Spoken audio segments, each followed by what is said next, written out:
predador Jeffrey Epstein nunca foi quem dizia ser. Abandonou a faculdade, alegou ter sido taxista e professor de matemática, mas nenhum ex-aluno jamais apareceu. Nos anos 80, na empresa de investimentos Bear Stearns, falsificou seu histórico acadêmico. Um supervisor confessou ao NY Times que desconfiou da falcatrua de Epstein, mas por algum motivo não revelado, Jeffrey seguiu seu caminho em busca do poder e da fortuna. Ali nascia um dos maiores criminosos da história moderna. Durante a sua trajetória, ele conseguiu fazer uma conexão com Les Wexner, dono da Victoria's Secret, tornou-se o maior patrono de Epstein. Mesmo alertado por assessores de que Epstein era perigoso, manteve a parceria. Epstein usava a marca como fachada para recrutar jovens modelos ao redor do mundo.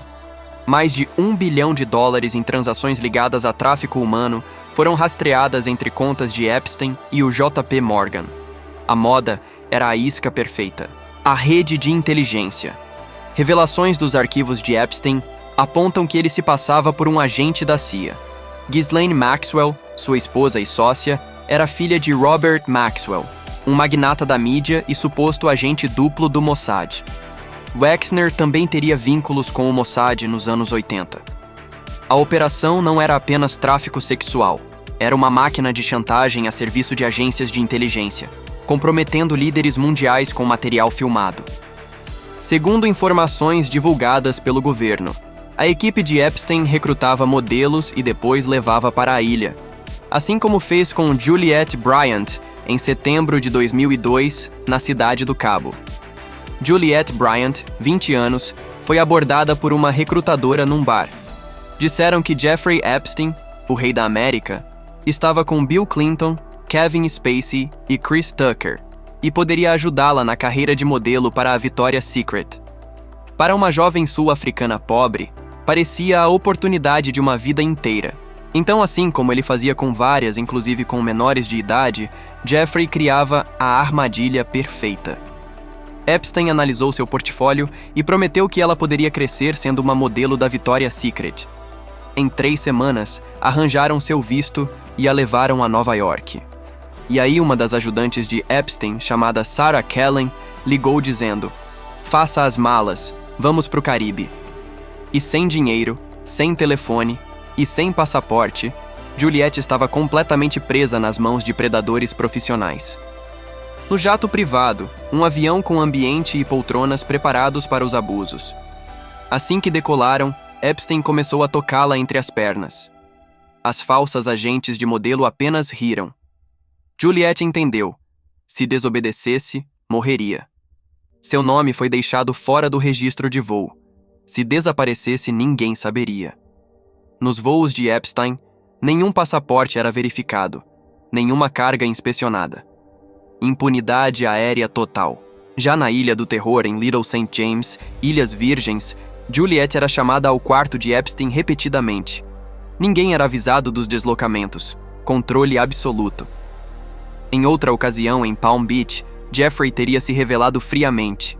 Ele dizia que trabalhava com a CIA, que ele já tinha os dados da família de Juliette numa lista, e que uma garota que ousou acusá-lo de estupro foi presa com drogas plantadas em seu apartamento. A mensagem era clara: obedeça ou morra. Epstein e seus comparsas faziam pesquisas de eugenismo, clonagem, alteração de DNA e experimentos transhumanistas. A Ucrânia também servia como laboratório para essas ambições. Ghislaine Maxwell era a verdadeira operadora. Mais articulada que Epstein, coordenava recrutamento e controle das vítimas. Hoje cumpre pena em prisão de baixa segurança com privilégios incomuns. Clinton, Spacey, Chris Tucker, Príncipe Andrew e Bill Gates estão entre os mencionados nos arquivos Epstein. De acordo com a investigação, descobriu-se $1 bilhão em transações de tráfico humano entre Epstein e banqueiros. E esse número pode ser ainda maior. A operação incluía tráfico sexual, extração de órgãos, comércio de bebês e lavagem de dinheiro industrial. Harvard, MIT e outras instituições receberam doações de Epstein, garantindo cobertura acadêmica. Cientistas dispostos a tudo pelo preço certo.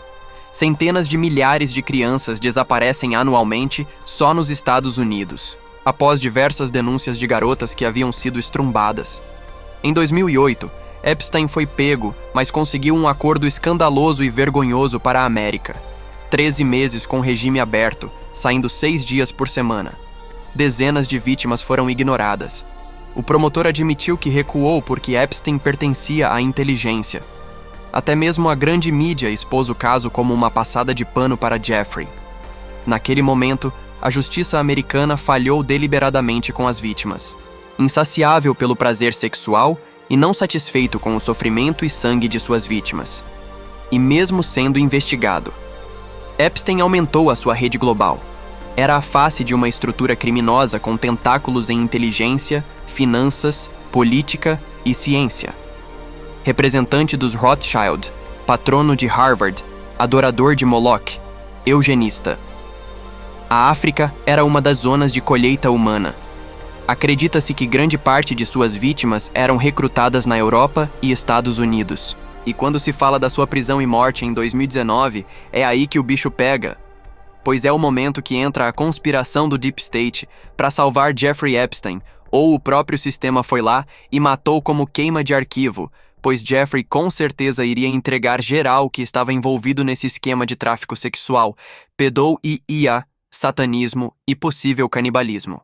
E foi assim que, em agosto de 2019, Epstein foi encontrado morto na cela em Manhattan. Câmeras falharam, guardas dormiram, ossos do pescoço indicavam estrangulamento e não enforcamento. Uma das vítimas de Epstein, Juliette Bryant, afirma: megalomaníacos não cometem suicídio. Ele estava prestes a revelar nomes quando morreu. As opções são assassinato para silenciá-lo ou que ainda esteja vivo. A versão oficial não convence ninguém. E agora, recentemente, 3 milhões de documentos foram liberados, 6 milhões prometidos. A liberação pode ser estratégica, traumatizar a população com vídeos e fotos de depravação da elite para tornar o mundo todo receptivo a uma vigilância total. Microchips, identidade digital, moeda digital. A velha elite está sendo sacrificada, o Exner sendo apontado como um dos membros de Epstein e tendo que depor, o príncipe Andrew sendo preso, Gates se escondendo, enquanto que Trump vai só se esquivando. Pizzagate nunca morreu. A verdade está vazando, e quando vaza, desmorona tudo. A regra de 3 é implacável: ação, reação e solução. Eles criam o problema, o povo clama por uma solução, e eis que surge o próprio sistema com uma solução. E a solução é mais Estado, mais controle e mais vigilância, como câmeras drones e microchips de rastreio humano. O sistema não iria expor esses arquivos se não tivesse um interesse oculto. Façam suas próprias pesquisas. Não aceitem a narrativa da mídia. Nunca mais. E se você chegou até aqui, já deixa um like e o seu comentário, porque esse assunto é de extrema importância e pode ditar os rumos da América e até do mundo.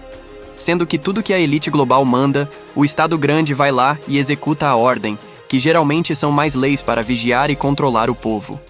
Então aproveite e inscreva-se no canal, pois falaremos de outros assuntos que talvez sejam importantes para você.